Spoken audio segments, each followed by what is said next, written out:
Let's go. We have Mr. Cody Jay in the house. What's up, dude? How you doing, man? Good. Is Jay your actual last name, or is that just like some artsy like creator name? It's my middle name. Okay. Yeah, a lot of people go by their first and middle names. I know. guess. I've been finding that out as I talk to more people. I have a lot of model friends who go by like their middle names. They think it's like, I don't know, sexier. Okay. Yeah, I mean, Cody Jay is my artist name. Okay. For like music, and then it became just the name I like to go by. But we'll get there. But I'm making a country album, and I'm gonna go by Cody Country Morgan. album. Yeah, Cody Morgan's gonna be Cody Morgan. That sounds like a good country name, dude. I mean, that's why I'm choosing. Why are you going for country? Because I've done everything else. And you're just trying to see what hits or what? Yeah, but I literally don't. I don't really care about it the way I did. And let me rephrase that.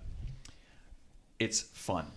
It's fun. And there's less at stake for me emotionally. And I'm just having a good time making it, and that's why I'm doing it. Because everyone, since I was 12 years old, said, hey, Cody, you should make a country album, and I never wanted to. Yeah, and so everyone told me since I was a kid that I should do country, and I always had an aversion to it. Yeah. And now I have the time. Kind of. I don't have any time. What country artists do you like, dude? See, that's the thing. I don't even know that many artists. Well, it's kind of like you do know a lot of artists. I mean, I do. I know. Yeah, Travis Tritt is probably. And then, well, I'm just talking about artists in general, like just like different types of art. Oh, for sure. Yeah. Yeah. Oh, in general, artists. Yeah. I mean, you just know a lot. I mean, so many. I love all different genres too. Like I like Disclosure. I like. It's kind of different though. Michael Like Jackson. I guess we're based in like LA, right? And like we don't hear about, I guess country artists a lot. You know? I know it's a whole like specific thing that people do, like the Stagecoach Crew. Sure. Those are the country people. Is that what you're like aiming for right now? No, sure. No? Yeah. Dude, I listened to, I was doing some research on you, and I listened to, what's that girl's name? The Prayer with Sophie Fatu, yeah. Dude, you got some chords or vocals, bro. Thank you, man. Well, that's why it's funny. So, because I did opera in college. Oh. I did opera in college. I got hired at Disneyland after that when I worked there for 10 years. To do opera for what? Exactly. Nothing.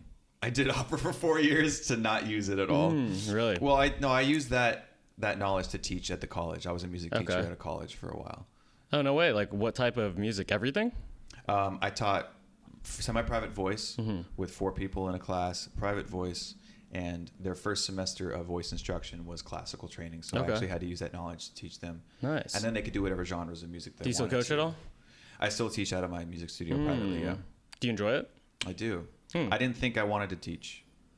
And then I started teaching, and I realized how much you can learn by teaching. Yeah, you learn a lot by teaching anything. That's one thing I learned about like fitness too. Yeah. Like I've like learned so much by learning from other people. Exactly. People ask you questions, and you have to figure out the answer. You're like, oh. Yeah. So like, especially too by like teaching like, especially older people, like someone who has carpal tunnel or someone who has like back problems, and you'll go into that area of like expertise. You'll do research on it. You learn from like different personal trainers, and then you'll go. And it's probably similar to like coaching for singing, right? Yeah. I mean, coaching anything really. Yeah. I think, if you care about it, and there's some people I think that when they don't know the answer, they're afraid to say so. And so they're not gonna lie necessarily, but they're just gonna like avoid the question. Yeah. And why do you think that is? I found out, well, it's just insecurity. I found out that if you admit that you don't know, people trust you more, because if you have all the answers all the time, that's not human. Sure. So if you're like, you know what, I don't know that answer, but I'll find it out for you. Yeah. And we can find it out together. Then you develop a rapport, and you're more relatable to that person, and then they actually listen to you more. Yeah. So I feel also like being comfortable in the unknown, that like there's also things that are like that are impossible to know at that like certain time. Right. Or like certain questions, like if you go down like the Stokes route of like what happens when you die, or like all these things like that being we can go there if you want to go there, man. Like 5 minutes in, let's go. Yeah. But I mean, we could go there later, but what has singing done for you in your life? Like what has the art of like projecting your vocals in a beautiful manner done for you? It's a complicated answer. I'm going to try to give complicated question. I'm going to try to give a simple answer to.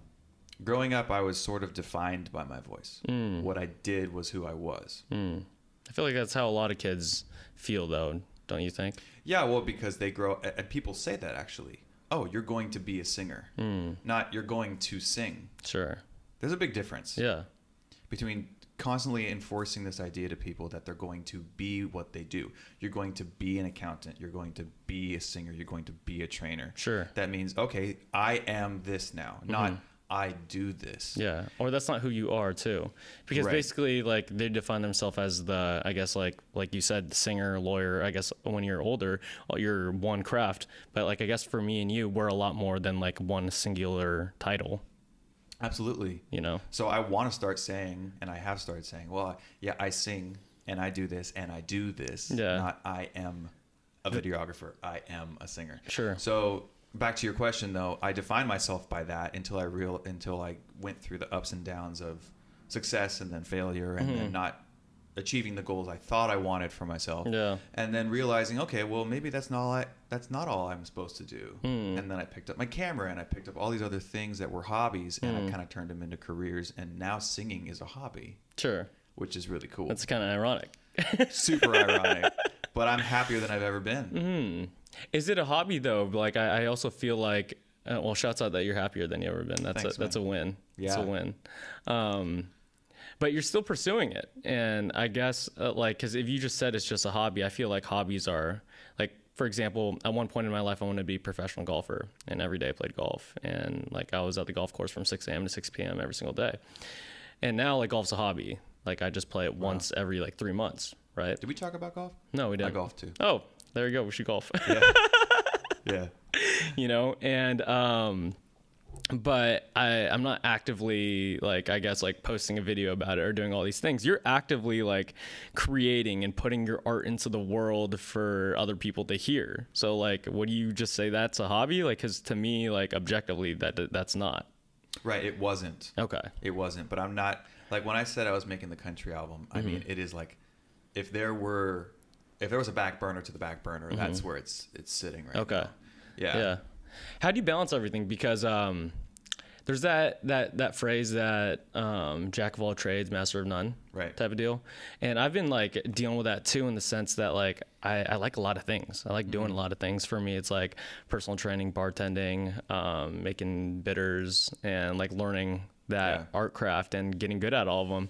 And like I'm relatively good at like all of them, but I'm not like fucking great, but I'm making money doing all of those. It seems like you're similar in the sense that you're kind of like spread, but you're like pretty fucking good at all of those. You're good at videography, photography, singing, all these things that are spread right across the board. How do you feel about that? Like, is that like an old like mindset to have, or an old saying? Like, what do you think? That was going to be my answer to you. When do you think that expression was created? I have no clue. It's certainly not 2022. Yeah. In Los Angeles. Yeah. That phrase that wouldn't exist because everyone's doing everything themselves. Sure. The second that this phone became everything, people did everything. People have started doing everything. Yeah. They've turned themselves into audio engineers and producers and videographers and editors, because you can edit everything on your phone. So it's like, isn't it crazy how like everything you can do? It's wild. And it's just like a 2x4 in your pocket. Which then makes the professionals have to raise their bar even higher. Dude. Sure. Like that's the hardest part. Yeah. Is competing with a phone. I don't know if that's the case, because like I have a friend who's a creative director at Apple and at Meta, and he's so used to having like a high budget of like just like really good creators, like videographers, photographers, like high end, high paychecks, everything, to create this awesome ad, this awesome commercial, or like whatever. Yeah. And these experts in their like fields, and he's like, I need to get comfortable with like the less stuff, like all. Like these ads people are hiring like people who are not as an expert in like these fields that are just like, do you understand what I'm trying to say? I actually know exactly what you're talking about. So sometimes it's less relatable if it doesn't feel like you could have made it yourself. Yes. So when ads are actually not being filmed with the best cameras, they're being filmed with phones, because it needs to not stand out when you're going through your feed, because every 3 posts is an ad. Yeah. Every 3 posts, by the way. Is it really? Go on Instagram right now. Every third post That's is an wild. ad, dude. And you don't even notice it anymore because it looks like everything else. So yeah, I get what you're saying. Yeah. So that's kind of ironic, like that's the counterpoint to what you were just saying about like competing with these phones and everything like that. They're kind of trying to go back to it, or like especially for advertising for the eyes of the common viewer, or like to the consumer of XYZ product, Yeah, 100%. I think it's a mixture of both too. Like for brand creation, especially if you're trying to start something up, like I think you would need a little bit of both. You need some really high end stuff. Like you have a brand, right? You have your Spirits brand. Yeah. Your Bitters. Yeah. Sorry. And you would want some really high quality photos on your website and everything like that. But on your Instagram, you'd probably use some phone footage and things. So it's a blend. It's a mix. Yeah. Yeah. So back to, we kind of sidetracked real quick. Like, what does singing do for you now, I guess, as a hobby? Like at one point you defined yourself as just like singer. That's what I do. Yeah. Yeah. Well, so I do a lot of music production and remixing and editing of tracks for live events now too, with our mutual friend Brian. Yeah. So through Elon Artists, shouts out Brian. Company, shouts out to Brian Schulze. He gives me a lot of work, and so he calls me and says, "Hey, the projects are crazy, man." He's like, "Dude, that company is wild. The stuff that they do." Yeah, it's insane. I've been working with them for 10 years. And they have like, okay, so there's going to be these fire girls who come out and they're going to do this one dance, and then all the lights are going to change, and then there's going to be this giant explosion, and then this person's going to fly in, in a gigantic dress and rip it off. And at that moment, I need a big remix of an Adele song, and I have to make all those tracks to fit his vision, and then they choreograph it, and then they put the lights and the dancers, and it's this huge thing that comes together. So I'm taking my musical knowledge that I've had my entire life and applying it to that now. Okay. And then I teach privately, so that's kind of where my music is sitting. Yeah. I guess singing wise, like, does that do anything for you? Well, I sing in the tracks too, and you might not know it though. So I sing like background vocals and like big choruses. Yeah. Like Evanescence or like. Sure. Well, I guess my point is like what feeling do you get when you portray an emotion of like a song that is like not something that you're experiencing in your daily life, or it could have happened like at one point in time if you wrote a song about like a heartbreak or like whatever. Yeah. But like the actual moment, like getting into that, like I guess song. So like going back to what it was like, is that what your question is? Mm-hmm. To write a song from scratch. No, to sing it, to like to feel those emotions that you like felt or at that time of like actually writing it or experiencing those emotions. Like as a singer. Right. Well, that's also a split question, because I wanted so badly to be that next artist, to be the next Justin Timberlake, to be the next whoever. You give me Justin Timberlake vibes. Yeah, that's cool. Shout out to JT when he sees this. It was like a mixed bag, because I was producing for what I wanted, but I was also really keeping in mind what was hot in the industry at that time. So I was gearing my music towards that rather than just letting it flow naturally, which a lot of artists that I personally respect do. Yeah. And they may not be the biggest artists, and you may not know their names, but it's like when you listen to it, you can feel a difference. You feel the heart, you know what I mean? Yeah. So it was, and I was doing it all by myself. I was producing it, writing it, singing it. It's a lot of work. Dude, yeah. Never again. If I do it, it's going to be with a team. Yeah. Isn't it crazy, the artists that you listen to and you feel like what they're singing is like it hits home? Like it's not every artist. Like obviously you'll hear like DJs and stuff that they'll have like a background vocal and stuff, and most people listen to those types of music because the feelings they get from the energy of the beats and like all that, versus like someone who's like a lyrical artist, like I don't know. For me, I'm a big fan of like John Mayer or like an Ed Sheeran in terms of like of like lyrics, and like you could hear and feel like their emotions and their lyrics through like just a song. And it's like, why does it make me feel that way? Like there's some power to that, And like when someone argues that like, why are these artists getting paid so much money? I was like, it's because they could do that to you. Like you know what I'm saying? They can. And if you want to go deep, I don't know. Yeah, go ahead, go deep, bro. it's because it's sound. And sound resonates on a level that goes beyond your ears. What do you mean by that? You feel sound. Sound is like, they are waves that can literally move your muscles and the water in your cells. Like that's what, like sound healing and with sound bowls and everything like that is such a big thing, which I'm actually getting into as well. but the power of sound to influence you, to create an emotion. The second you hear a chord that is sad, you feel sad. Yeah. That's not because someone told you, hey, that's going to make you feel sad, and that was what was ingrained in your brain. That's because you have a visceral reaction to certain sounds. It's crazy. It's kind of crazy because like music has been around for so long. I don't even know the date, or like caveman days probably. Like they were banging on rocks, man. Banging on rocks and shit. Yeah. Where do you put your attention, dude? Because like you do all these things, and obviously some are more priority than the others. How do you find which one is like more important to you, because they're all really cool things? Yeah, great question. Whatever pays the bills. Is that really it? Is that it?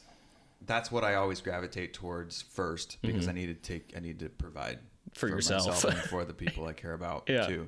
But I second to that is whatever's fueling me and whatever I'm passionate about. And that changes. That changes. That's why I like my life so much, because it's always different. It's always different. Why did you say you're the most happy you are right now than you've been in? Is it ever, or for most times, or? Yeah, ever. Why do you think? Because I'm being honest with myself. How so? When I feel like I'm in a friendship or a relationship and it's not working, or someone's any sort of dynamic that I don't feel is flowing well, rather than staying in it, or rather than saying, well, maybe they meant this or maybe they meant that, I'm just like, I'm either cutting it off, or I'm saying, hey, can we talk about this? And I'm just like getting it out. Like any relationships that I have in my life right now, I'm clearing the air, dude. I'm clearing the fog, and I'm being honest with myself about what makes me happy and what I want to do. And yeah, just everything that I care about, I'm just being honest, man. Honesty is the key to happiness, or one of them. Yeah. No, it's so interesting how like friendships or even romantic relationships will last a lot longer than they should be, because like people just are comfortable and they're not afraid, and they're uncomfortable with having like difficult conversations. You know, and I asked you that because like my whole definition of happiness, I think I don't remember where I read it from, but it was like doing what you want to do when you want to doing what you want to do when you want to do it with the people who you want to do it with. Yeah. You know, and like for me, that's kind of like if you had a summit in just a sentence, that's it. Yeah. You know, it is, man. Like it's so crazy simple too. Yeah. And it's crazy because there's a lot of people, I don't know, most people are like not happy. And you can tell. Yeah. Like, I don't know, but the first time I met you, like, huge smile, really good energy, and like that's it, you know. And I've like recommended your work to like a lot of friends. You just found out that you just referred me to a job, made some pretty good money on it. I had no idea that you were the reason I got it. So. That's crazy, dude. I appreciate it. That's awesome. No, it is simple, man. It's like, and the thing is, people are always looking for the answers, and they're asking other people, like, well, what do you do? What makes you happy? Why are you so happy? Why are you? They're never looking inwards. They're never like, every single person I can guarantee, I will put money on it, wakes up and they do something that they know they shouldn't be doing, like eating that McDonald's or not going to the gym, and then they feel guilty about it. It's like, if you just took one thing that you hate, that you don't like, that you do, and just start doing it, that'll snowball, dude, and you'll be happier. Yeah, it's also having like standards and stuff too, because like one thing that I respected is like usually I have a cocktail with whoever I'm having the podcast with, you know. And you were like, yeah, dude, like I just don't drink during the day, and I was like, okay, sick. But like that was like your standard. Like a lot of people would be like, I don't usually drink, but like for the podcast I will, you know. Right. You know, and I was like, whoa, that's different, you know, and that was super cool. Like I respected that. Like I was giving you shit, but like that's fine. Like, it doesn't mean I don't want to drink. I know. I do. No, I know. But it was very cool. You set your standard for yourself, and you're just following like your, like I guess your standards for the life that you're living right now. Yeah. You know, and for a lot of people, they bend them, and because dude, that burger, that milkshake going down tastes so good when it's going down. Yeah, but it feels what if that's so the good, reward? You know, instead of you giving in and then feeling bad about it, what if that's the reward you get? Like that's why I didn't drink on the podcast, because I'm gonna have a cocktail tonight, and I'm gonna work my ass off today, and that's my reward. Sure. That's why I wait until the evening to have a drink. Yeah, because I work during the day. Yeah. No, that's awesome, dude. Have you heard of the slow carb diet before? Mm-mm. Have you heard of Tim Ferriss? Yeah. Okay, so Tim Ferriss, like, he wrote this book called The 4 Hour Body. Okay. And he basically uses this slow carb diet to as the fat trimming mecca of diets, right? And all it is basically just protein vegetables during the week, and you sub your carbs for beans, and anything that you want. Like, I want that burger, I write it down. I want that milkshake, I write it down. I want that McDonald's, whatever. You write it down, and on Saturday, or whatever day you choose, that one day a week, you could eat it. And you could eat as much of it as you want. But the thing is, like, that delayed gratification, one, proves to yourself that, like, you could wait that long, and that is the prize versus just, like, giving in. And two, like, you're going to get so tired of junk food after, like, the second meal or 1/3 meal that you're not going to eat that many calories, and the next day you're going to want to eat super healthy again. Right. You know? Yeah. And so I've been using that on my clients, too, and it works great. But it's also a mental thing because, like you just said, it's like, what if that was the prize? You know? Exactly. It's also, yeah, and everything works. There's something for everyone. There's a different approach to everyone. Like, you know, like you always hear, like, someone will decide to do something that's good for them. Mm-hmm. And then their best friend will say, I've been telling you to do that for a year. Right? Sure. It happens all the time. It's just because that person needed to hear it in a certain way at a certain time from a certain other person. Like, yeah. No, it's weird that... And that can be themselves, too. They can have like a, you know. Yeah. How are you so self-aware now? Because, like, it seems like you kind of dug in and you did all that, like, listening to yourself and being true to who you are and having these open conversations and, like, knowing that, like, oh, I'm going to cut this person off, or, like, have that conversation, or be true to, like, your intuitions at that moment in time on the spot instead of, like, before or after, you know? Yeah, you ask great questions, dude. Thanks, man. You should have a podcast. You should Thanks, host a dude. podcast. Thanks, dude. Yeah. I think it's a combination of my life experience, my maturity being in my early 30s now. Okay. Kind of just who I've always been. I've always kind of just been someone who has that kind of perspective, not to do this, but people have told me that too, and I just feel like I'm like that. But the past couple years, I would attribute it honestly to psychedelics. Just mushrooms? Is that really it? Psychedelics, including mushrooms, and I had. There's more. There was bufo. I don't know what that is. Yeah, bufo is Bufarius toad, and it's a form Like a frog? of 5-MeO-DMT. Oh, so it's not a frog. Yeah, it's a frog. Oh, it is a frog. Yeah, I had a shamanic experience. Oh, like a shaman, like a what's it called? Where did you go? It was out here actually, okay. But it was up in the hills at this amazing little retreat spot that the shaman hosts. He did a full chakra cleanse of energy, and That's awesome. We'll get a little bit more into that, but like, I really don't know what like psychedelics are. Like, I just say shrooms, like, and that's what I like. Right. Parallel to psychedelics. Well, I think people are coming around. There's a big movement right now. Re-movement, right? It first happened. Yeah. There's a lot of actual studies being done, like that they're helping improve lives and everything like that. Yeah. Well, I mean, dude, I can literally, the whole podcast could be about this. Sure. Because there's so much I have to talk about and how much I believe in it. Yeah. It is not what people think it is. It is not. When you hear magic mushrooms, what's the first thought that comes to mind is like, you know, LSD, things coming out of the walls, tripping, losing your mind. It's not that. I've never really experienced that on shrooms. No, and what I want people to think when they hear magic mushrooms is happiness and anti-anxiety and anti-depression and coming back to earth and not caring about superficial things and family and connection and what really matters. That's what I want the first thought to be when people hear mushrooms. Yeah. No, it's hilarious. I texted you for the podcast and you didn't respond for like a day. And I was like, I just put a question mark. You're like, sorry, dude, it was on shrooms. And I was like, all good. You know, and I totally related to that because I took mushrooms for the first time January 2020 in Joshua Tree. Right. And I'm a big like marijuana advocate right now too. Like I think it's like helped out a lot for me. But at one point, like pre-2020, pre-mushrooms, I couldn't smoke or take an edible. I'd get crazy anxiety. You're talking about. Yeah. And I had this fear of like dying like all the time. Like I'd always think about it. Like I'd wake up and be like, oh fuck, you're gonna die someday. like it might be today. Like go do one. It was like more than the motivating factor. Like a lot of people think about it and they're like, oh, like life is short. Go chase your goals and do shit because life is short. Yeah. And you want to accomplish as much as you can, live as much life as you can.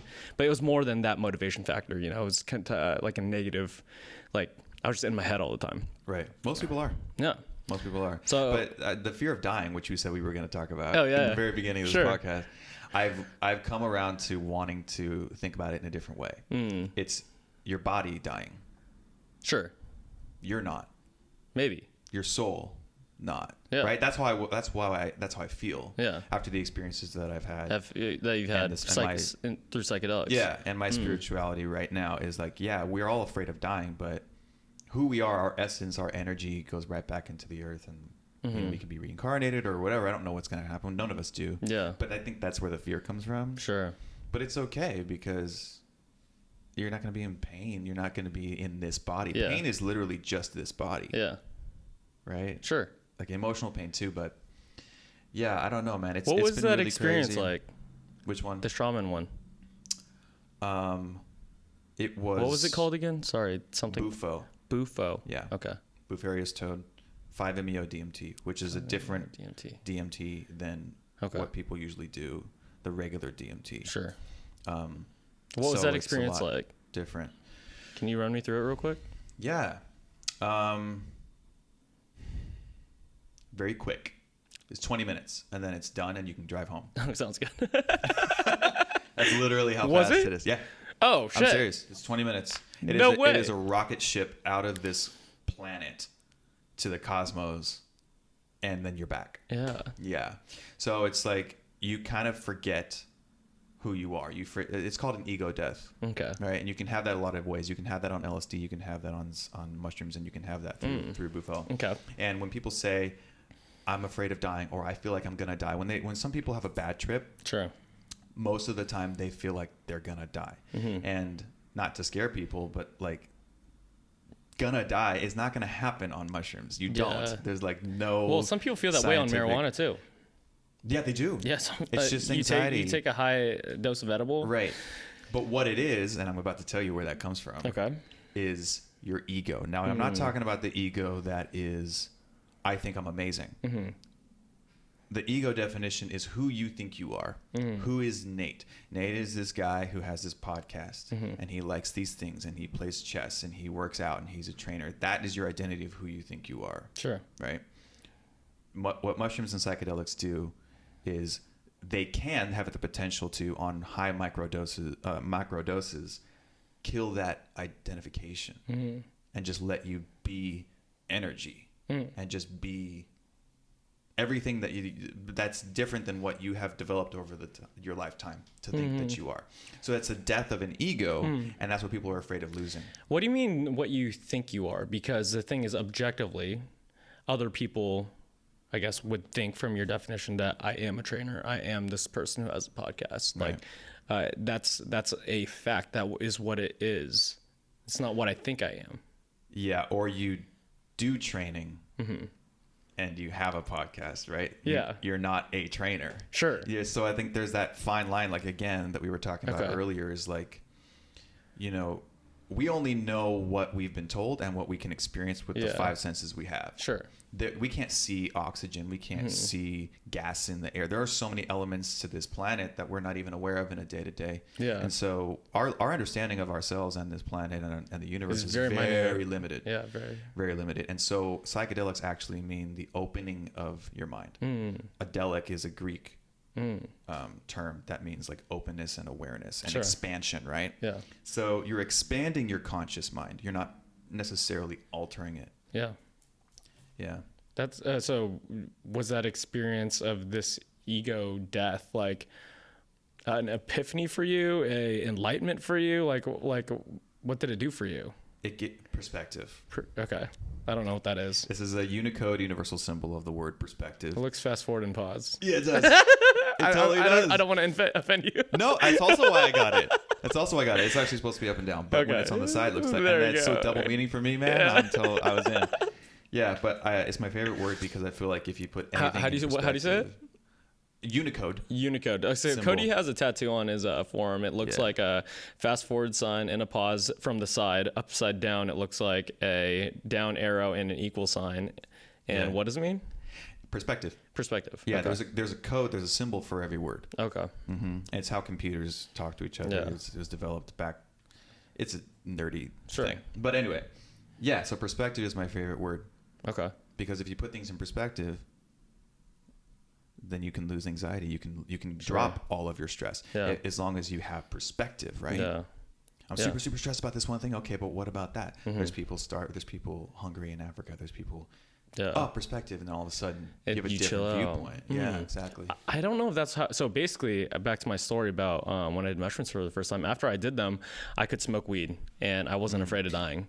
The experience was insane. Like, we were in hammocks in Joshua Tree, and I was looking up at the stars, and I don't know how much we took, like a handful or whatever. And I should have measured it. I don't know. Well, we'll get there too. People are always saying that. We're like, I don't know. I just took a cap and a stem. I'm like, good for you, but like, if you want to actually know what to do next time, sure. The few times that I've taken them after I have measured, it out, but I couldn't feel my body. I was in like a hammock, and I felt like I was in the stars. If that makes sense. Like, totally. And I was looking around in the universe, and then like I'd come back like looking at my body from a like top down perspective, and I know exactly what that is. Yep. Damn. And then like that was experience. I don't remember too much about it, but the feeling it had after, I was like, wow, like you're so small, dude. Like the things that you have in this life are experiencing of like stress and everything that are so small. Right. And you can control them if you don't have these anxiety thoughts every day. And you can accomplish things that you want if you don't have these stressful anxiety thoughts every day, and you just set a plan and just follow the plan, write shit down and cross shit off. Yes. Yes. So going off of that, I have a friend who just had their first experience, and I guided her through it. Was that the time the day before? Yeah. Okay. That was exactly. And so I was a guide for her, which is something I want to start doing for people too. I just feel like I can do that. But so if anybody's interested, call me. Cody's your guy. Yeah, I'm your guy. No, but a lot of people have this idea that that you do psychedelics to trip and to leave your body and to disassociate, right? Now, you can if you take a lot, and that's your intention. Yeah. But I just want to assure people out there that is not the reason that I do it, and the reason that a lot of people who use this for medicinal purposes do it. It's the opposite. And that's what my friend actually said when she was having her experience the other day. She said, wow, I didn't expect this. I said, what do you mean? She goes, I thought it was going to just rocket ship out of here, and like I would just be tripping and seeing things all over the walls and not care about anything. She said it's the opposite. I care about everything. Everything's important, and I find meaning. What do you mean everything is important? She's like, I'm grateful for everything. She said, I don't want to take things for granted anymore. Sure. And that kind of perspective helps people with anxiety and stress as well, because you're just more grateful. You're grateful to. That's so interesting, because some people who, including myself, who've had experiences with mushrooms, they feel the opposite. Would be like, nothing matters. Yes. And therefore you should do whatever you want, because at the end of the day, nothing matters. And which is a perspective that is not, you don't know if it's right or wrong. Like, do you know who Jordan Peterson is? Yeah. He always says you could either choose your life to be that nothing matters and you could do whatever you want, and that's chaos, right?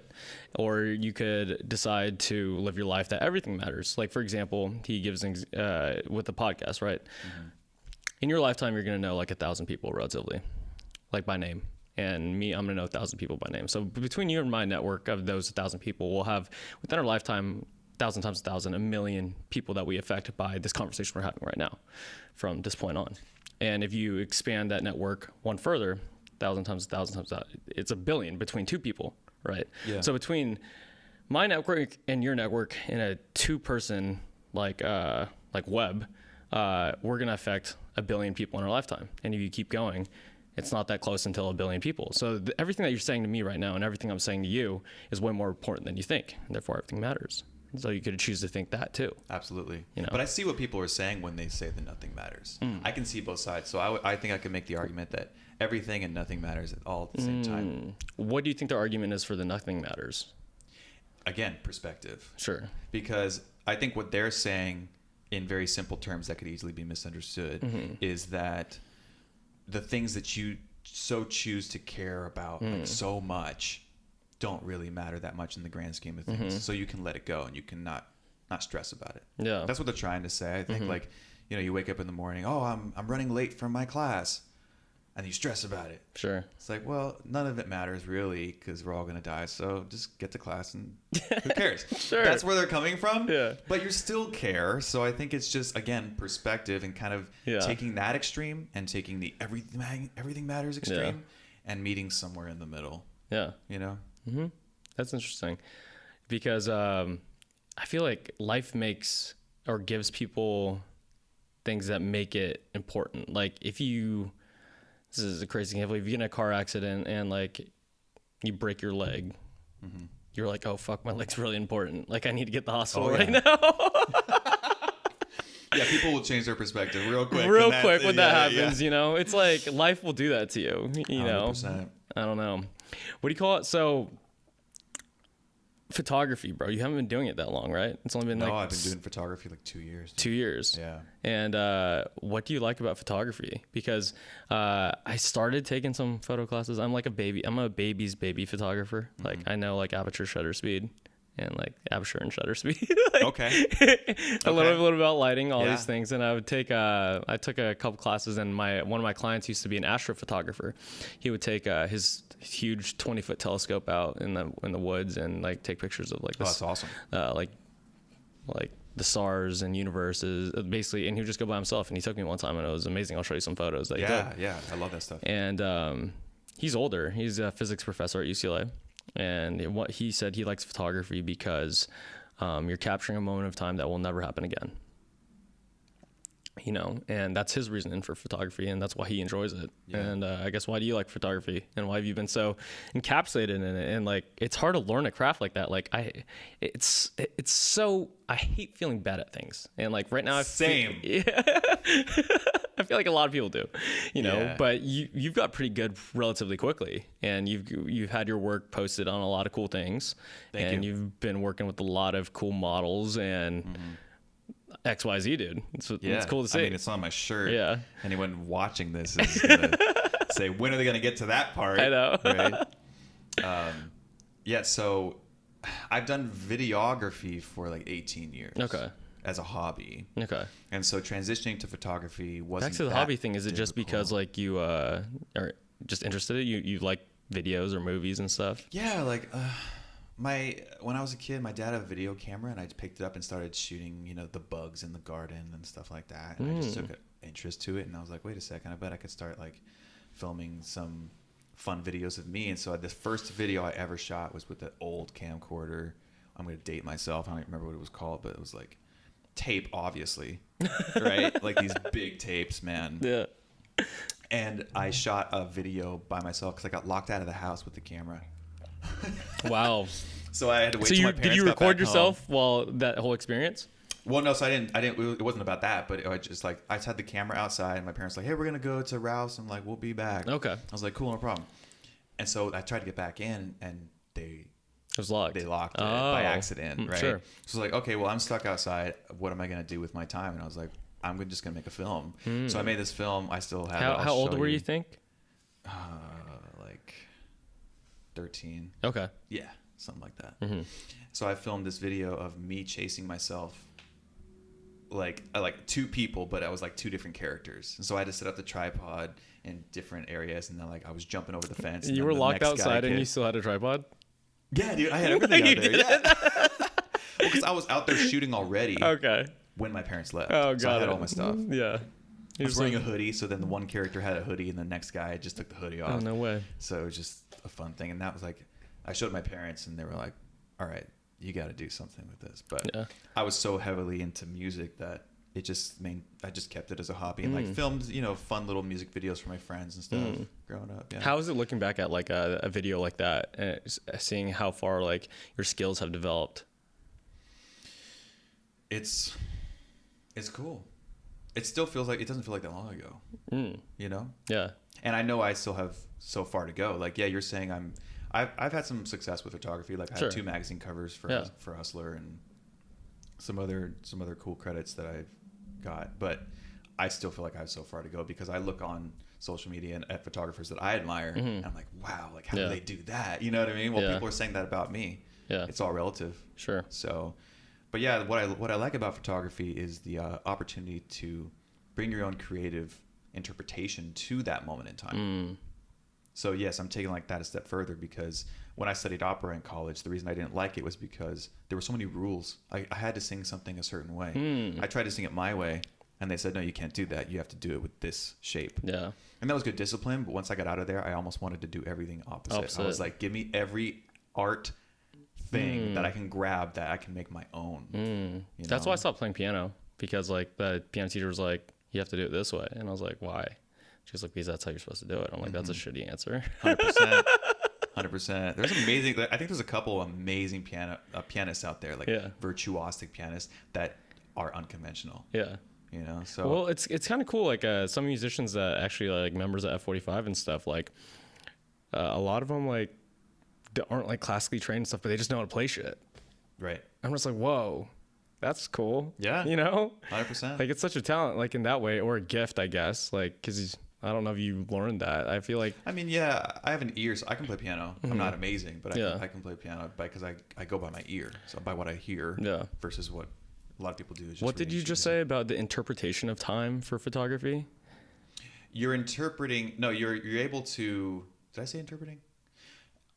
I think you're able to be creative in the way that you capture that moment in time. Okay. By the lighting that you choose, by the angle, by the camera, by all the factors that lead to that moment in time. How are you capturing it? Because you can have 4 photographers standing in a row and they're each going to do something different, but it's still the same like set photo. Right. So it's not the same photo, but like why is that with lighting? Like lighting's such a weird thing because it could give such a I don't know vibe. Light is the only way that we see the world. Yeah. That's the only way that we know what colors are. Color is just light refraction based on the makeup of that material. Yeah. Yeah. To get really nerdy. Yeah. But that's what makes the color. No, I understand that. But like, I guess the human interpretation of how the light is seen or through a photo, like I guess we could just say art in general, right? Sure. Like, why is this photo? Why is this painting? Why is this like bottle? Why is this cover beautiful? Like, and you could argue it because of like symmetry or anything like that from human history or just like throughout time. Like that's like what primates did and stuff. They just like looked for the most symmetrical human to mate with or like whatever. You could kind of go back there. Well, we like symmetry because that's how the world was made. Like ancient sacred geometry. Yeah. Yeah. Okay. I guess besides symmetry, like if you look at a model or a photo, like why is it so valuable or why is this picture better than the other? Like, I don't understand it sometimes, right. Like art or I was like, I don't get it. Like, why is it $1 million for this painting? Right. Or, well, cause it doesn't resonate with you then, I guess. Right. I don't know. Like that's why art is art, because I guess you could say that there's things that a majority of people would agree on that is good, which is why it becomes popular. Like, but there's also a reason there's also people think it's good because it is popular. That too. They're influenced, for sure. Yeah. Or that you put a high price tag on it and all of a sudden people look for the meaning in it. Yeah. Well, why is it priced that way? Yeah. Yeah, no, totally. I mean, that's just brilliant marketing. Yeah. I feel like those are 2 different things that are colliding. It fucks with me a lot because I'm just like, what? It's not that good. Like, my opinion. Yeah. 100%. In my opinion. But I guess like in your world of like photography, like why would you say your photo is better than someone else's? I wouldn't. No. But objectively, the marketplace says it is because you were chosen to do so. Well, I guess my first answer would be I wouldn't, because Because you're a nice guy. I like being humble. Yeah, No, really. I know. Yeah. But the other thing is I'm proud of my work when I like it. And when I am being honest with myself, which is back to the beginning, then I'm going to stand by my work. Now, if someone else doesn't want that, I'm not going to then say, oh, well, then maybe it isn't that good. I'm going to say, well, it's just not their taste. Because that's what I teach my students too when they go into an audition and they want to get a certain role for music. Okay. Right? All these things kind of just collide. They all come together, right? Like people go in there. If you're going out for a role as an actor or you're going out for anything and you get rejected or you don't get the role, most people say, well, what did I do wrong? Rather than ask the question, or rather than just say, well, that wasn't meant for me, or that person didn't see what I see in myself. Like that's not an excuse to not work hard, and it's not an excuse to not be better. Sure. So don't take that too far. But I still think that some people need to realize that like art is subjective. Otherwise it wouldn't be art. I do agree that art is subjective, but there's back to what you said. A lot of people agree that some things are like the Mona Lisa, right? Yeah. Or I just was in Italy, dude, and I was in. I'm gonna be mad if it's in the wrong place. Rome is where David is, right? I believe. Yeah, I can't remember. And and when I was there and I looked up at that statue, I felt emotion, and I felt the beauty of it. Like, right. Obviously you can't feel beauty, but like I felt the beauty of it. Who says? Maybe. You know? Yeah. And it's confusing to me sometimes because I'm just like, I mean, I get it, but like I don't. Right. With just we also don't have to get everything either. Yeah. I think that's something like that's what makes life fun too, is to constantly learn and discover. Ask these questions, have these conversations. If we knew everything, then we could be like, cool, all right, well, I'm gonna die now. Yeah. Like, yeah, you're right. And there's a beauty to like not knowing things and then finding out an answer that's fit for you. Right. You know. So how's it shooting porn stars, bro? No segue. Just like straight out the gate, man. Straight into it. It's not any different than shooting anybody else. And that's what I want people to know listening to this podcast is like, this is a career, we're talking about like photo shoots, by the way, guys. Yes. So we're talking about shooting through a camera lens. Yes, absolutely. I do marketing and stuff like that, and like Instagram saved content and all that kind of stuff. Yeah. Like it's dude, they're just people. Like we're all just people, you know. And like I sing, and they like show their bodies to the world because they're beautiful and everyone likes the way they look. You know that's an interesting perspective. That's an interesting perspective because comparing it to singing, because like people will have like a beautiful voice and they have like this message, and would you argue that like these people have really beautiful bodies and they are portraying them to the world? Right. It's a form of expression, but you know our culture tells us to clothe ourselves, and then if you don't clothe yourself, then you are, you know, a slut or a whore, or you're not respecting yourself, and that's I think it's not 100% either direction, but like our naked body is our true self, right? And so we're coming around to that a little bit with a lot of the movements that are happening. I guess the counterpoint to that is that you could be promoting, I guess, like sex, right? Yeah. And to a lot of people, like they don't want their like kids looking at like nude humans like up to a certain age because it's like fucking up with their like development, right? You know. So let me ask you this: what if we were all naked all the time?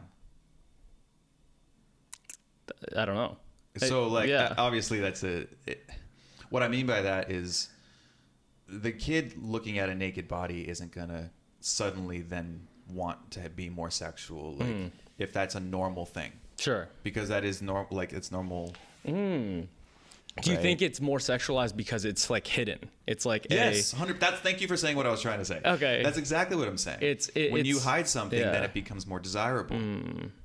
It's like the prohibition. Like I make a lot of pre-prohibition cocktails, right? And like there was a lot more alcoholics, or like alcohol was in demand, right? Yes. And if you look at the U.S., you can't drink until you're 21, right? There's a lot of people in Europe who like drink early age, and there's a lot less alcoholism and alcoholics in Europe than there are in the United States. Yeah. And is that the reason? Because we are not allowing people to drink until 21? Yeah, if you forbid something, people are going to want to do it more. That's an interesting perspective. Yeah. I didn't think about that. I know. I That can apply to a lot of things too. Yeah. That's crazy. Yeah, because like for so long, especially for me, like I grew up in a pretty conservative like household. It's just like these things are wrong and there's no reason why technically, and they'll give you because Jesus said so, or like a reasoning that is as old as time, or because it's not good for you. And to be an adult now and be able to think for yourself and question it, but still not understand why that was, is tough. Have you heard of the book, The Four Agreements? Yes, I've read it twice. Okay. I don't remember the Four Agreements though. I read it when I was 18. Right. And I read it when I was 20. Well, I want to make sure I get the phrasing right, so I'm going to look at. Yeah. But one is, I recommend everybody read it. Yeah, it's one is like, I think it was like get really good at something, right? Yeah, I'm gonna look them up right now. But... definitely say them correctly. All right, it's all right. Be impeccable with your word. Be impeccable with your word. Don't take anything personally. Don't make assumptions, and always do your best. Okay. Now, those are very simple things. They're right? super simple, but they're very deep. Mm-hmm. Yeah. When you think about it more, and when you read the book, which is only like something like 50 pages, it's like not even. It's a little bit more than that, guys. It's like a quarter inch, or half an inch book. Yeah. There's I don't know why I said that, but what you were just talking about made me think of it. I don't assume. Yeah. That's the biggest thing. Because if you have because people have their paradigms, right? Their beliefs of life, and if you're a health geek, right? And I'm not saying Cody is. He's a very good-looking man, and he seems healthy. But I'm not assuming. I eat pretty well. Yeah. See, so my assumption was right. But like you are assuming, like I guess for a healthy person, and they're eating something, right? And someone could judge you. You're assuming that they have this dietary restriction or like whatever, and like that might not be the case. Maybe they just fucking like lettuce. Yeah, you know. And listen, dude, I don't think assumptions are bad at all. Yeah, actually, I think assumptions that lead to a negative opinion about someone are bad. If you assume that someone's healthy, and then you look at them and that makes you want to eat healthier, like that's not a bad assumption. Sure, it all depends on the result, I think. Yeah. But I guess the result for so long, I guess when we were going back to, I guess like nudity, like has been negative in like some lights and studies and stuff like that. Right. You know? Right. Because everyone isn't walking around naked. You're right. They're not. That, you know? Not in Western culture. That's not reality. Yeah. You know? So like that's the world we live in. Have you been to a nude beach? I have not. I recommend it. Really? Yeah. I feel uncomfortable. Like even like, it's really weird. Like it's uncomfortable just taking your shirt off while running sometimes. Right. Why? I don't know. Exactly. Yeah. I don't know. I was like, I should feel fine, dude. Yeah. You know? Yeah. Well, also social media doesn't help this. Like we're so overly sexualized. Yeah. Like the way that people are presenting themselves with the filters that we have on our phones now, and just like what TikTok has become. Like, you know, in China, TikTok isn't like that. Yeah.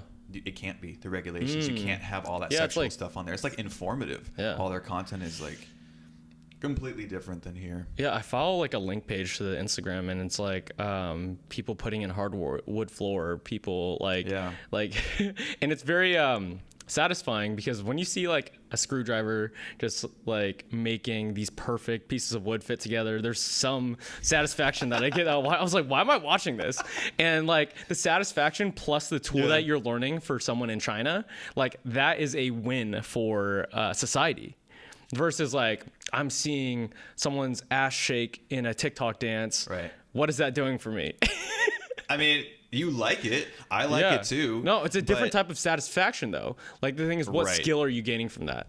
No, if anything, your skills are getting worse. Worse. Yes. Like it's distraction, kind of. It's total distraction. You know? So I don't know.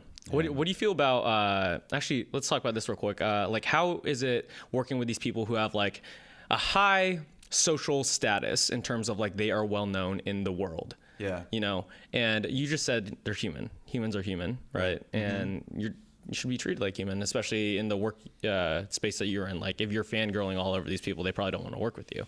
Right. Right? No, 100%.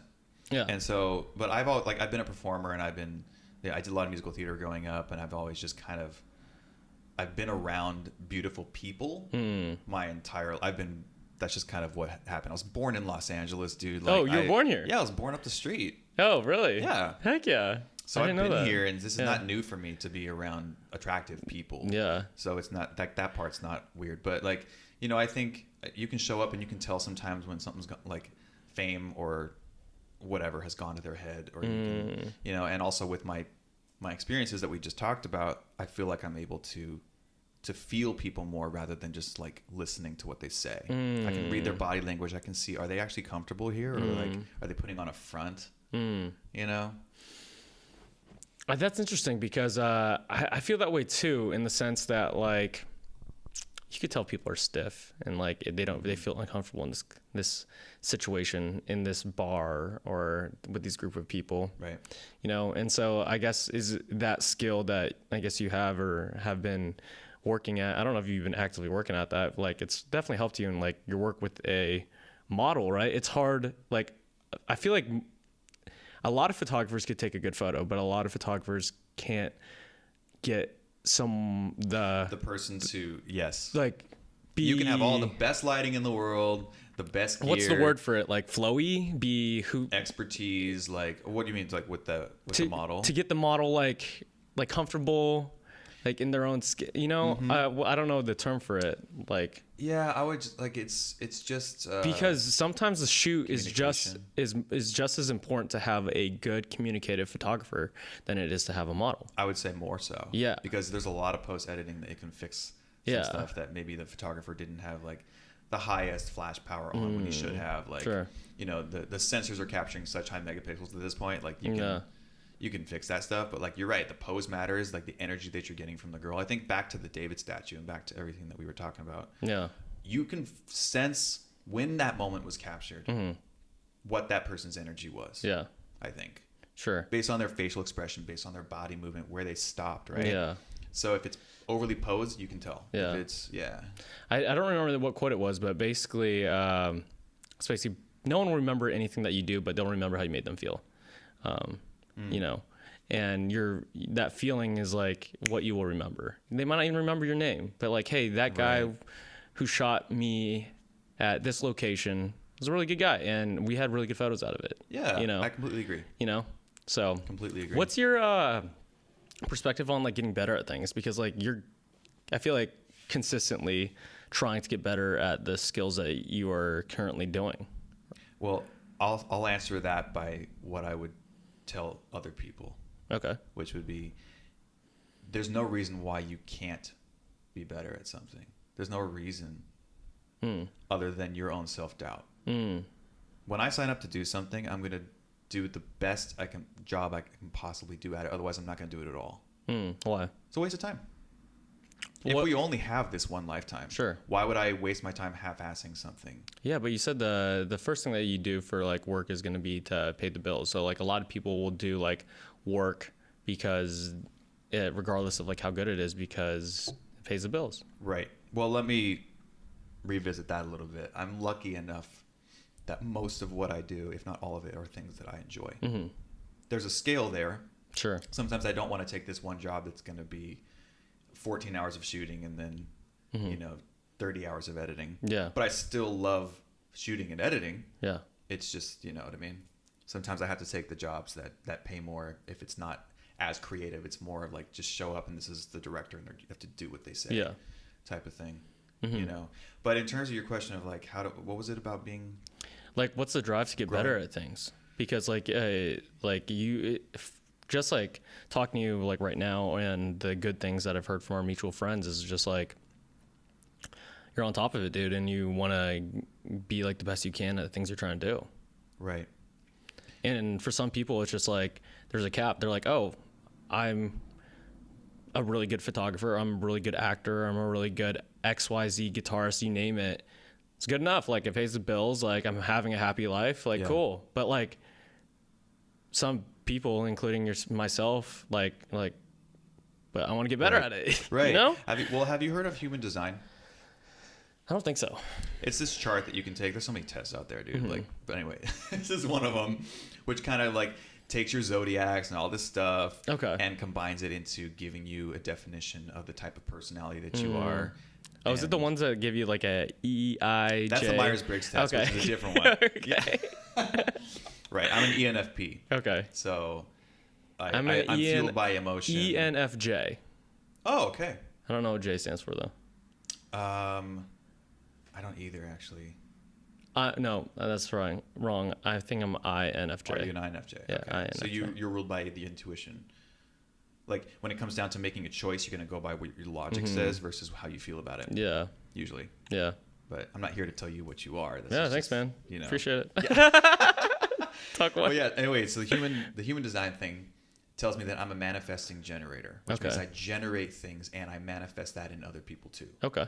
And so that's why I'm driven to get better at everything I do, because not because a test online told me so, but because I do think that there's something to be said for my personality type. Sure. But also, like, a test that affirms something that you already believe about yourself might even enforce it to even more. Which it does. Yeah. And that's why I even brought it up in conversation, because I feel like it does hold some value. Sure. Yeah. But like, so for other people, if they don't want to do that and they're cool coasting with what they're doing in life, yeah, that's okay. And I used to not feel that way. I used to look at someone who would just like wake up and, you know, smoke a bowl and take the dog on a walk and then it's not maybe even that. Answer 2 emails. It's not even that. Like, some people could be really good at what they do, and then like they're just okay with like that ceiling for them. And that's okay. Yeah. Why do I need to look at that person and say, be the best you can possibly be? I mean, I get it. We want to rise as a society and like as a human race, and like, but you know what? Not everyone can do what I do. Otherwise I wouldn't be able to do what I do. Sure. If like competition, there has to be different levels of people doing different things at different scales, you know? Yeah. So you basically said like a couple minutes ago that you're blessed or to be able to have work that most of the things that you do you enjoy. How, if you have any advice, I guess, to any people out there to find what's the avenue to have work that you enjoy, because a lot of people do not enjoy the work that they do. You have to find what other people need. And if you can be passionate about what that is, then that's the golden ticket. So like, I was a personal trainer for a while too. Okay. I got my action certification and trained in Orange County. Nice. Because people need training. Right? Yeah. People need singing lessons. People need videos made. People need photos taken. People need everything that I do. Yeah. No, you're right. So, like, there's a demand for it, and it's not necessarily a need, because people can develop the discipline to work out. People can learn how to edit a video. People can X, Y, and Z, but they don't want to. They want someone else to help them. They want someone else to you can be that person. So you could be that person. So like, but everything I just said was creative. So let me kind of gear that towards someone who might be like, you know, not that way. I mean, taxes. I mean, people need that done. Yeah. People need their finances taken care of. Sure. People need a door fixed. Yeah. People need whatever. If you're passionate about something, like I tell friends of mine all the time, like someone just enjoys organization. I'm like, do you know how many people you could go over to their house and just like clean their closet and you would make so much money and you would actually have a good time? Yeah. Like, do that. Make a lot of money doing that. So I was talking. Make an Instagram page. All of a sudden you have a business. Done. I know, that's crazy. I didn't really think about that too. Like, I guess the need for something, because I had this real estate agent on before you came out yesterday. His name's Doug. Okay. And he used to be a celebrity personal assistant before he got into real estate. Yeah. And you're just being a professional organizer for someone. Yeah, but you got to enjoy that. I would hate that. Sure. Sure. Yeah. But like that, you can make so much money just organizing. Right. You know? Right. That is wild. Yeah, dude. If there's people out there right now listening to this podcast and you don't like your job, Yeah. think about the things that you enjoy and ask yourself, does somebody else could somebody else benefit from that, and could I get paid for that? Yeah. You can turn that into a job. It's so hard to get out of something that is comfortable though, in terms of like monetarily. Like if it pays for your lifestyle, pays for your kids, if it pays for, like you're able to go on vacations and able to do this, but you hate your Monday through Friday or whatever time you do it, you know, whatever it is. Like it's hard to break out of it. It absolutely is, but that's back to the fear of what's going to happen if you leave it. Yeah. And I'm not saying like people that are in that situation should quit their job cold turkey and take a risk. Yeah. But there's another book that I read a couple years ago called The 4-Hour Workweek. Yeah, right. Tim Ferriss. Yeah, exactly. There you go. Yeah. So it's that whole idea that like you can make time for something. The time that you think, you know, how many hours are you spending doing everything else besides that job? Yeah. Like we have the time. When people say there's not enough time, that's not true. Yeah. You're just spending your time doing other things. Yeah, or the things that you are doing, you can make a living doing. That makes sense? Mm-hmm. Like if someone's stretching every morning doing yoga and stuff, there's someone out there who would want to do it with you. Right. You know, and if that's like online with the power of the internet, like, hey, you know? Absolutely. So not to say that we shouldn't take self-care time and like all of that. Sure. But that's a good example. Totally. Like something that you enjoy. Yeah. You can get other people involved in. If you have a couple friends like that, like using that example. Yeah. You have a couple friends that can't work out. They're like, you know what? I do yoga every morning at 9:00. Let's Zoom. If you'd like. And then we can do it. You know what I mean? And then if they say that they want to and then they're still not there, then you know that like you gotta let it go. Gotta let go. Yeah. On to the next. You can't help them. Have you had that problem? Like 100%. I've had that a lot with some friends, and it's hard because you care about them and like you're giving them the opportunity to get better at something with you, and they don't show up. Yeah. And they don't show up again. And they don't show up again. Right. But you care about them. You love them as a human and as a friend. Do you take it personally? I do if it's someone who I really care about. Yeah. You know? Yeah. If it's someone who's just like, I relatively know, it's like whatever. It's because like usually my close circle is like pretty tight, you know? Right. And if it's someone in that circle that's just like I don't want it to hurt, but because I'm human, like I have, like objectively I see is like it shouldn't bother me. Yeah. It shouldn't. Oh, it kills me. That's why I asked you. Oh yeah. I take it so personally, and I try not to because my logic side says, no, dude, it's about them. Like they're failing themselves by not showing up. Sure. And you just provided the opportunity. Yeah. It's not about you. It's about them, not right. Yeah. But it's like, yeah, man, we really want to take care of our people. Yeah. You know, and it ends up hurting you more than it's helping them. You know? Sometimes they're not even aware. Yeah, they're not even aware of just it. Like they're still just doing whatever they were doing, and you're over here like, they didn't show up. I know. Yeah, I know, man. How is it making a living doing creative work? Like, what is the beauty of it to you? Like, because you're making something out of nothing, I guess. I mean, you could argue you're not. Like, there was no picture beforehand. There was a ton of broken clips, and now you made it into this beautiful, like dance of clips that tell a story to an audience that appreciates it. Right. I think that's the necessary balance that we need in our culture. I think if we don't have creative arts, the depression rate would be double what it is right now. Talking about you though, like what is the creativity of like you making money making stuff? Like do for you? What does it do for me? Yeah. It makes me happy. Yeah. That's Easiest answer. Easiest answer. It makes me happy. Yeah. Yeah. Like I could talk about it in a lot more detail probably, but that is the easiest answer. And if something doesn't make me happy, I don't do it. Like I actually worked at Blizzard Entertainment, Activision Blizzard, as an audio engineer there or technician for a year and a half. It was a desk job. I was managing assets. Yeah. Building sound recording rooms for the designers there. Yeah. You know, and it was a good place to work. Well, what's this place called? Action Network? Oh, Blizzard. Activision Blizzard. Yeah, yeah. Okay. They make Overwatch, World of Warcraft, Diablo.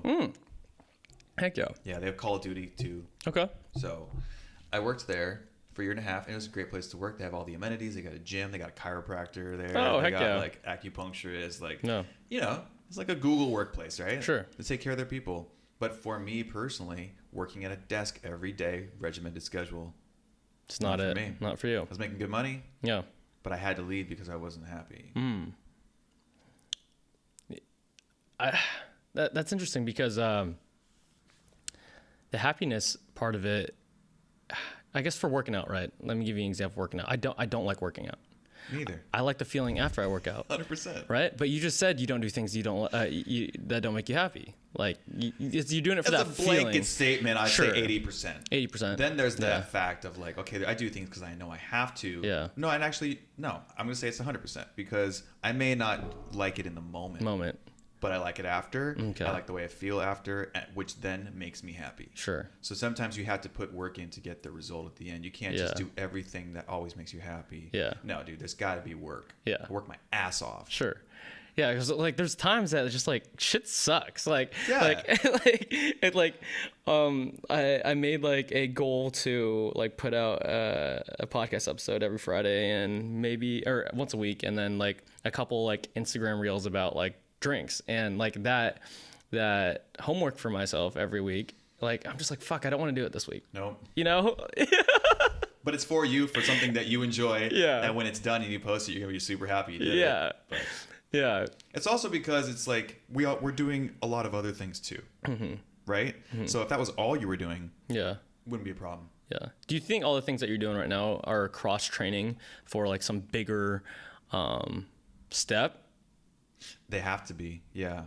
That's what I feel. I started a company. I got an LLC finally. Oh, yeah. What's it called again? Jackfruit Media. Yeah. Well, why jackfruit? Well, my dog's name is Jack. Come on, Jack. That was the easy answer. Nice. But no, I was trying to think of a creative name that wasn't just like Aperture Media or cinematographer, whatever. It Like, doesn't need to sound like that. It could just be Aperture Media. but, no, but the thing is, it's like I didn't want it to be on the nose. I know. Yeah, I didn't want it to be. I love the Aperture products, by the way. Yeah. Their lights are incredible. Yeah. But no, I didn't want it to be something that was like so on the nose and obvious. I wanted to go with like Apple or Google or something that didn't really make sense. But Jackfruit. So Jackfruit is like a cool sounding name for me. And then I wanted to create a logo with his face on it and kind of make it a thing. Was that recent? Yeah, this past year. What's the goal of Jackfruit Media? So I've always been the guy up to this point holding the camera, carrying all the bags, doing all the work myself, right? I want to be an executive producer and a creative director. Okay. And you feel like the best way to do that is to do your own thing? Well, so yeah, I want to own a company. I already made a show reel with all the stuff I've done over the past 10 years. And now I want to get hired to produce things for commercials and like all that kind of stuff without actually being behind the lens. I want to be directing it. I think I'm at that point now. Okay. Yeah. What's the process for that, I guess, right now? LinkedIn. Yeah. Like I'm making money doing what I'm doing, but I'm going out for like freelance executive producer and creative director positions. Okay. For like one-off projects for stuff like. That's what you're doing now, or that's what you want to do? No, that's what you're doing right now through Jackfruit. That's what I'm doing, and that's what I want to continue to do. Continue doing. Yeah. Is that the goal to do that full time? Or do you not want to do it full time? Because like it sounds like the reason why you do anything full time. Yeah, you don't want to. No. Yeah. Because I feel like you enjoy like the teaching vocal lessons still. You enjoy the shooting covers and stuff. Like, yeah. 100%. So you don't want to do it full time? No, I mean I'll do it majority of the time. Majority of the time. Yeah. Again, whatever pays me the most. Sure. I guess like that'll roll into like I love asking this question almost every podcast. It's like, what are you most excited for in your life right now? Oof.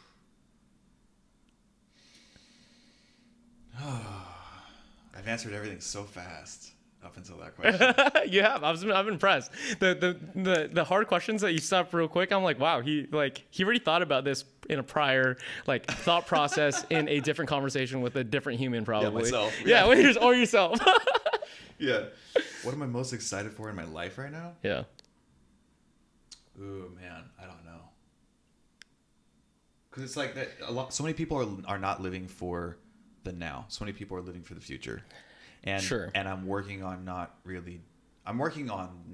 having that be my sole focus or my mindset. Sorry, you said people are not working for the now. They're people working don't live for the now. They live for the future. I'm trying to live for the now. No. So that question's complicated for me because I've always only thought about what's next month, what's next year. Right now, I'm enjoying what I'm going to do after this podcast and what I'm going to do tonight. And I'm living for now. Yeah. And I'm focusing on all that other stuff. But like, I'm excited. Like, I'm excited for dinner tonight, dude. Yeah. That's a good answer. Yeah. Because like a lot of people who will answer that is like, they'll be like a business. It could be Jackfruit Media, right? Some people have answered like, oh, I'm excited to see my cousin who I haven't seen in like 5 years, like right after this podcast or like something like that. Because whatever you're excited for at the moment, it's a good question because it usually brings a spark to people's eyes, because like a lot of people don't have, they have a lot of shit going on in their life. And like when you ask them what are they most excited for and they really think about it, and they're like, oh, like I'm excited how I'm going to go see my puppy, or like, you know, it could be something small. It could be something huge, right? You know, I feel like that question should start everyone's day. Yeah, because the big I do it a lot when I'm at work, like bartending and stuff. Like, not how are you, what do you do? Right. What are you most excited for right now? I love doing that, man. That's great. I love that you do that. Yeah. At a bar, because when I meet new people, I don't say, so what do you do? Yeah. I don't say that. I go, yeah. So what are your hobbies? What do you like to do? Sure. What do you like to do versus what do you do is a way better question to get to know somebody. Because the questions the answers I get at the bar are it's like, they will whatever it's like what's on top of their mind right now, like, oh, my daughter's coming into town, like, oh, like I bought a new house, oh, like whatever it is. And it's a bigger conversation to have than like, oh, I'm a creative director and I shoot photos, like cool, man. cool. Like everyone else. Great. Yeah, like doesn't make you stand out at all by saying stuff like that, you know? That's cool though, dude. Like staying in the present's hard, and I've been trying my best to do that as well, because like I feel like I mean, studies have shown, and like a lot of people have said that like depression comes from like living in your past, and anxiety comes from living in your future. 100%. You know, and to stay present and just be really like calm and collected and just like enjoying like this podcast I'm doing with you right now, and not paying attention to like earlier in the day or like the clients I have after this is keep solid. It keeps like life good and like just trekking along, because you have no other choice but to focus on right now. Like I could be sitting here thinking about what I'm going to do tomorrow, and then I wouldn't be present in this moment, and then I wouldn't enjoy it as much. You know, you wouldn't get the best podcast because I'd be distracted. Sure. So it's like, how do you stay present? Because a lot of people like are not. You just have to be aware, dude. Yeah. So many people are not aware of what they do. They're just aware of the way that they feel. Give me an example. They're not aware that I'm going to use that as an example. They're not aware that they are focusing on everything besides this moment. They're not aware because that's their norm. They wake up and they think about everything they need to do that day, which is what most people do. Sure. Not everyone. I get that. Yeah. But like, to be aware and recognize when you feel stressed, and then say, why am I stressed? Not just, oh, I'm stressed today. Oh, well. And then exist that way the whole freaking day? No. Yeah. When I'm driving in the car and I'm stressed, I listen. I'm like, okay. And I'll have a conversation. I'll say, Cody, why are you stressed? What's stressing you out right now? Can you let that go? Do you talk to yourself like that? Yeah. A lot? Oh, yeah. Sometimes just in my head and sometimes literally out loud. Because when you say the words, you can problem solve. Sure. That's why it's helpful to talk to therapists and talk to other people, because as you say it, you can come to a conclusion. It's like writing in a journal. I write. Do you write? I write in a journal a lot. I don't look at it though. You don't have to. It's okay. Yeah. And I feel like it's important because like one thing that I do find cool about it is like one time in life I am going to look back at like these problems that I have that I am writing down, or these good times that I am writing down, and be like, oh, this is how I got through it, you know? Yeah. You know, documenting it in that manner. Do you document shit at all? How so? I guess like a journal is one thing. Another thing would be like the type of media you post, like on social media and stuff. Like obviously like you're gonna look at your work is a good documentation, right?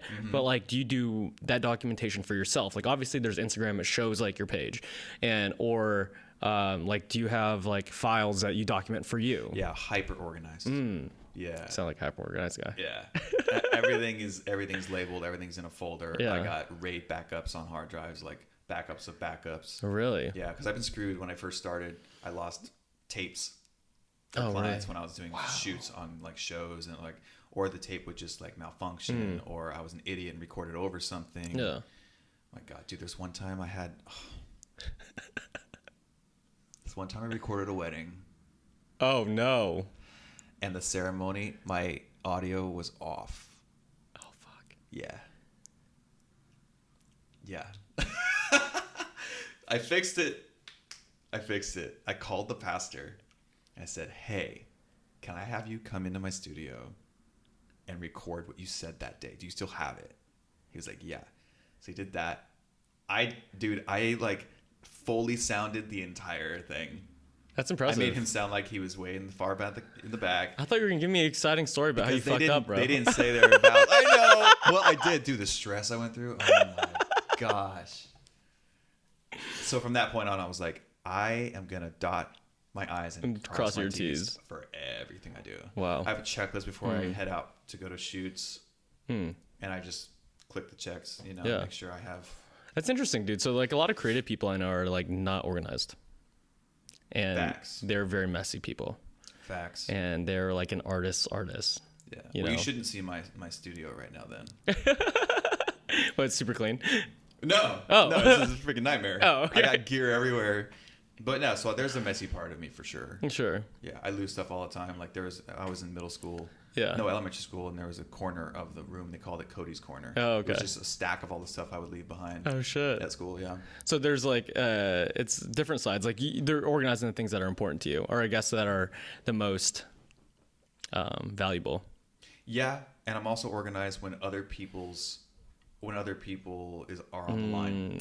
It's like, oh, this is not just for me. It's not just about me. Yeah. If they're counting on me to follow through, I'll be there. I will always be there. Show up, and if I didn't, I will make it right. Yeah. Have you ever let like a client down? Unintentionally. Yeah, I unintentionally. would never do that intentionally. Yeah, no, for sure. Yeah. Like if I got sick or something, those are the only instances when I've done that. Yeah. So, but like the work like wasn't ever issue, right? Yeah. I think that I can't think of a specific example right now, but I think there was something along the lines where I was supposed to shoot it in slow mo and it wasn't shot in slow mo. Yeah. They needed it in slow mo. Yeah. And so I just refunded them everything. Yeah. I still did all the work. I did all the editing that I could. That's interesting because like you say you cross your I and dot your T's, and usually, I guess for me and a lot of people, it takes a real big fuck up to like get you to that point of like being that competent in that meticulous in the work, in my opinion, it usually takes up a big mess up, and it's cool that you haven't had like a huge one. For sure. Well, I mean, the wedding I would say would be the one. Was that it? That was it. That was it. It was like, oh, it's close enough. You passed, but yeah, we're gonna. Yeah. I like barely passed, dude. Yeah. What does fitness do for you, dude? Because we have one meat sack through this lifetime, and like obviously the things that you do to it affect. It is. What'd you call it? It's a meat sack, bro. Like it has bones and meat. Next date I go on, I'll be like, hey, I like your meat sack. See how well that goes over. Hey, it depends on who the date is. That's true.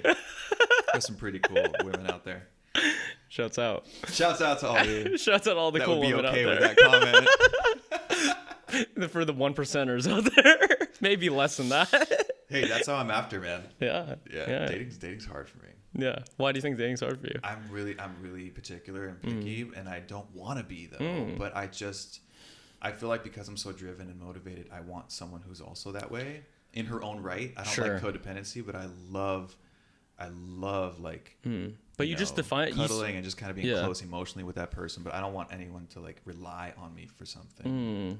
You said you're particular and picky, and you're also defining yourself as particular and picky. Therefore, you are particular and picky. Yeah. Does that make sense? Like if you, for sure. Like, I've tried this thing to like. Growing up, I would say I was not patient, and even me saying that now is like hard to say coming out of my mouth, because right now I define myself as a patient person because I want to be patient. Okay. Does that make sense? Yeah. And words are spells. Huh? Words are spells. Yeah, words That's are why spells. they call it spelling. it's very punny, bro. It's true. Whatever you say is true. Yeah. You speak your existence, Yeah. man. You speak your reality. Yeah, and you said difficult in dating. I was like, well, he's saying it's difficult, so it probably is difficult, you know? Well, it's difficult to find someone I might want to settle down with right now. But Yeah. dating is not difficult for me. Okay. I love dating. Yeah. It's so super fun. Yeah. Do you wanna settle down? I don't know.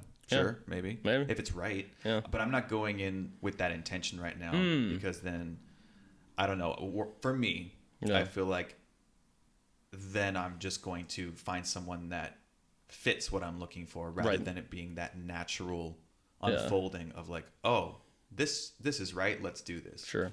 Yeah. But back to fitness. Sure. After you were entertained by the meat sack. I'm always entertained by the meat sack, dude. Yeah, what does fitness do for you? Because I feel like for me, fitness just makes me a better person because it allows me to do like having a body's similar to like having healthy bodies, a healthy mind to do the things that you want to do. Yeah. Is there a specific thing that you do to help, like for workouts or in general, like what's important to you for fitness or what's important to you like with this body? Right now it's maintaining Okay. because I'm so busy doing everything else. Yeah. I am not motivated to work out the way that I was. When I had more time when I was younger, less responsibilities, and I was getting some financial help from my parents. Sure. I had the time to focus on like really growing my body and sculpting it the way that Sure. I wanted to. Like I did Olympic ring stuff for a long time. Like, I would be like, I wasn't a gymnast. can you do what's it called? Something cross? I can't do that, but I can do muscle ups.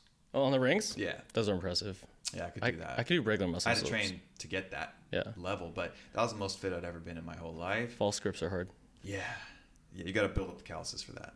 Oh, really? I thought it was wrist mobility. Well, no, it's like right here. You got to put chalk. Oh, Yeah, at the on outside? rings, yeah. No way. You're going to like get all, yeah.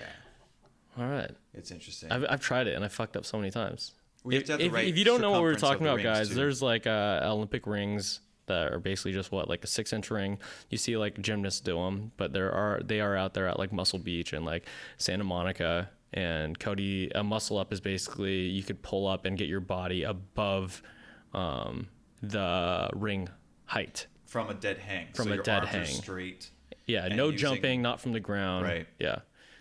Like for upper body, it's probably one of the most difficult maneuvers you can do. Yeah. Because it's not a straight bar. It's moving around. So you Yeah. have to stabilize while you're pulling yourself up. Yeah. Use every muscle in your arms and then your chest and then your Press it out. triceps and then your back to push yourself Yeah. up. So it's like every muscle group. Even ring dips, I'm shaking.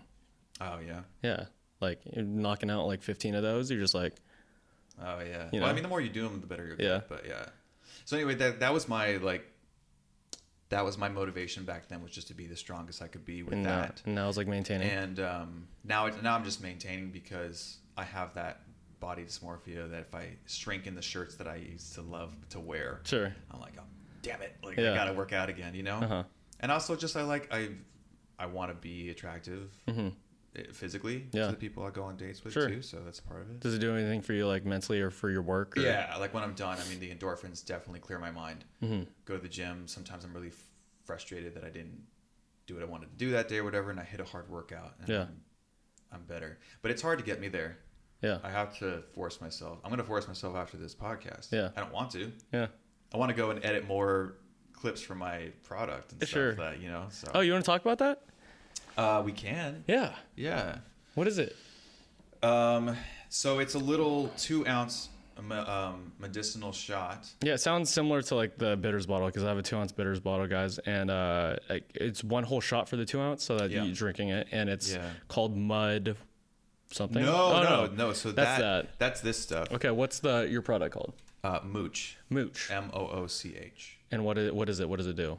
Yeah. So like, you know, it's similar to mud water, where we have like medicinal mushrooms that are really good for the brain. So like lion's mane. Mm-hmm. Okay. Lion's mane, chaga, and reishi. Okay. And mixed with kombucha. And Okay. Is that Four Sigmatics? So Four Sigmatic does make mushroom coffee. I have Okay. a friend who used to actually formulate for them. Okay. And she's awesome. Shout out to Naya. Come on, Naya. Yeah, she's incredible. But no, following this, but we're just making a cold beverage. So Okay. Like microdosed kombucha, Mooch. Okay. Microdosed Yeah, kombucha. Okay. Mooch. Well, it's Booch, but we are saying Mooch because it's microdosed kombucha. What inspired you to start that? Oh man, I'm really passionate about the benefits of not just magic mushrooms, but like Mushrooms in general. Mushrooms in general. I mean, they're incredible. I mean, dude, mycelium is going to, if we allowed it, it could clean up all of our landfills. You're selling them? Mycelium.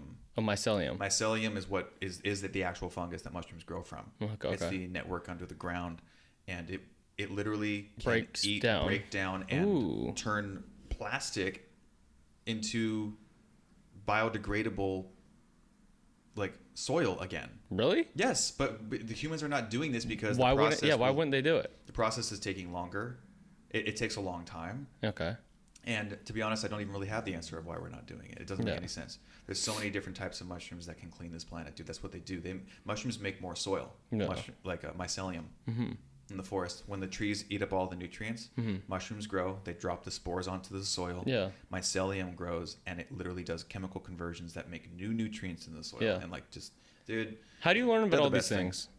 I'm a total nerd. Do you just Google everything? Google University, my friend. Yeah, you just if you're interested in something, do you just go down a Google rabbit hole? While I'm on the shitter. Really? Yeah. That's crazy. Because you can learn so many things, but so many people don't choose to write it in that that long box that Google has right under its name. I mean, yeah, you could speak things in. Yeah, no, you could speak into it now. It's so easy, but it's so hard. My friend Steven and I started the product. He makes kombucha. Okay. Kombucha, for people who don't know, is a live probiotic bacteria that you can drink. It's a fermented tea, and it's probiotics for your gut. Yeah. So it helps you digest food and all that kind of stuff. And so we've combined those two forces to make our brand and our product. Fuck yeah. And where could people get it? Drink Mooch is their Instagram. Okay. So you don't have a website or anything yet? No website yet. Okay. Yeah. And so Drink Mooch, and then they could get it from you? Yep. That's awesome, dude. 100%.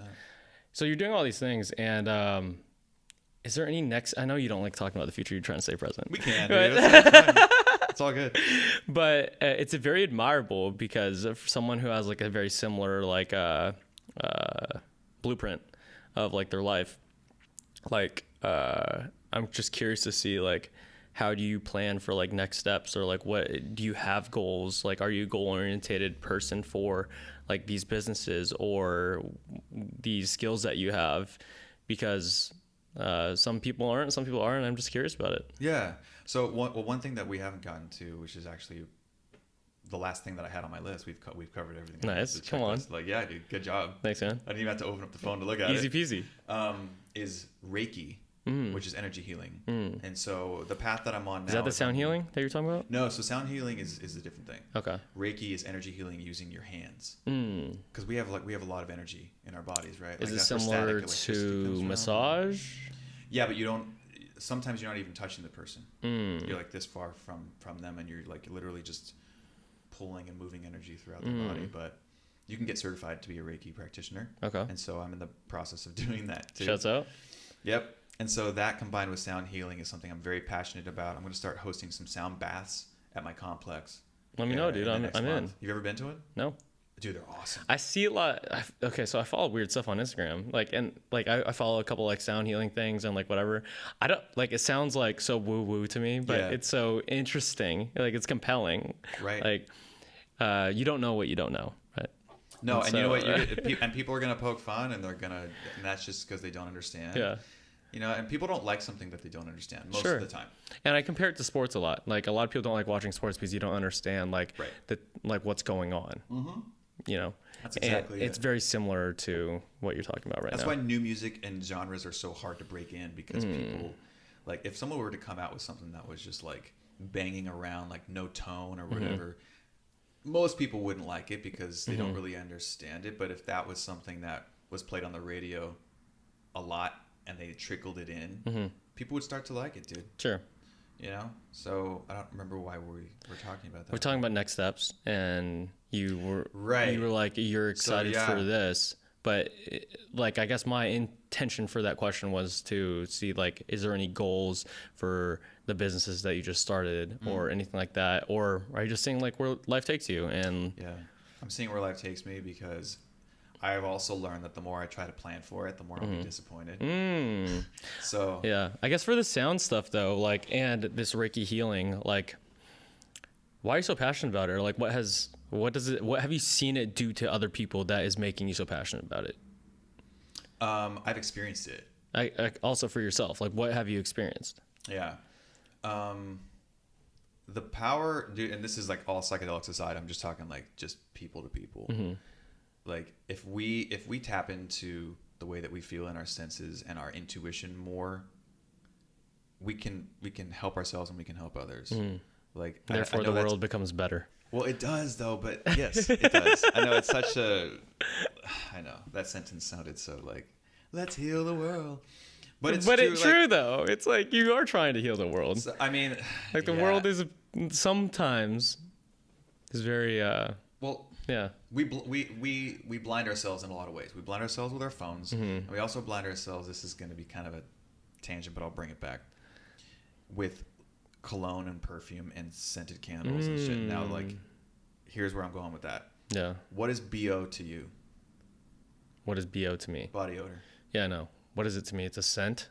Yeah. Do you like it? I honestly don't have a ton, and the people around me don't have a ton. Maybe it's because of the deodorants that they have, like you said. Well, like if you were to smell somebody's body odor, what would you think? It catches me off guard sometimes. Yeah. And I usually think like, damn, that dude's worked out really hard and he has a shower. Exactly, right. That's so usually what we become used to is literally like toxic smells, right? So when we smell what a person actually smells like, just like being naked, we don't like it. We don't like it. And so we turn ourselves off from being able to sense things. I think that we could actually find partners in life if we could smell them better. I mean, pheromones are a real thing. Well, they should be. But we don't smell them. And when women take birth control, they can't sense them in men as much. Oh. It turns that off for them. Does it really? So they can't find partners as well. You're so smart, dude. It's a thing, man. Yeah. So anyway, like bringing it back around, I just feel like, hold on, wait, help me. What was your question? Hold on. What next steps? Just like in terms of what you want to do, and you said you're staying present, and then we were talking about the.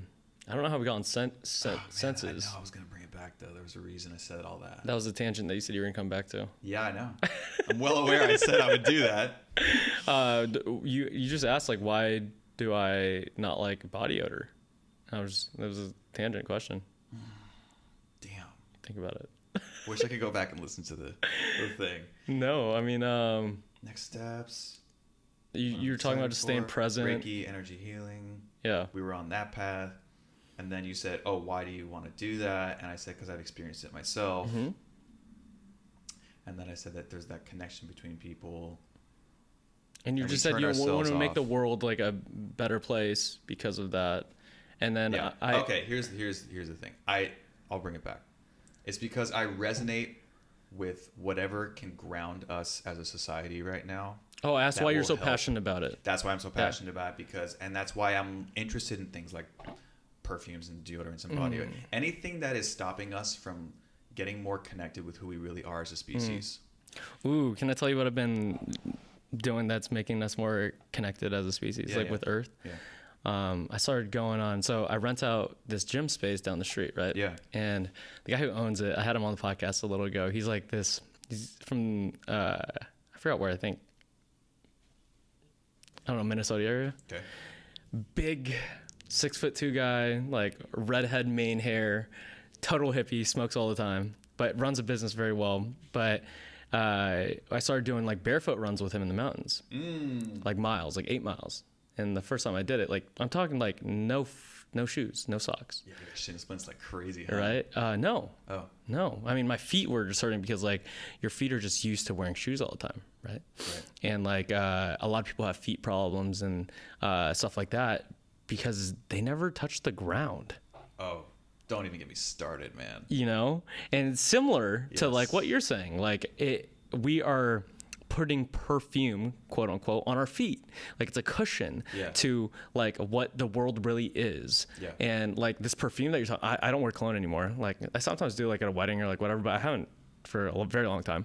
And like, I get the concept. I only didn't wear it because I was like, I feel like I smell okay. Like, I feel like I'm a good smelling guy most of the time. Yeah. Because I mean, from here you smell fine. Oh, thanks, dude. I appreciate it. But like, to relate it to like what you just said is kind of interesting because it's not quote unquote natural. It's, Right. And it's that grounding, including with the benefits of just like having your feet be on the ground and like your bones working properly without like a 2-inch cushion underneath your feet. Right. Have you heard of Vibram shoes? Yeah. So the guy who makes, I have these barefoot shoes called Mazzatli's, and the guy buys the Vibram soles. Okay. And he uses them at the bottom, and they're amazing. Dope. I have Vibrams, yeah. Okay. Yeah.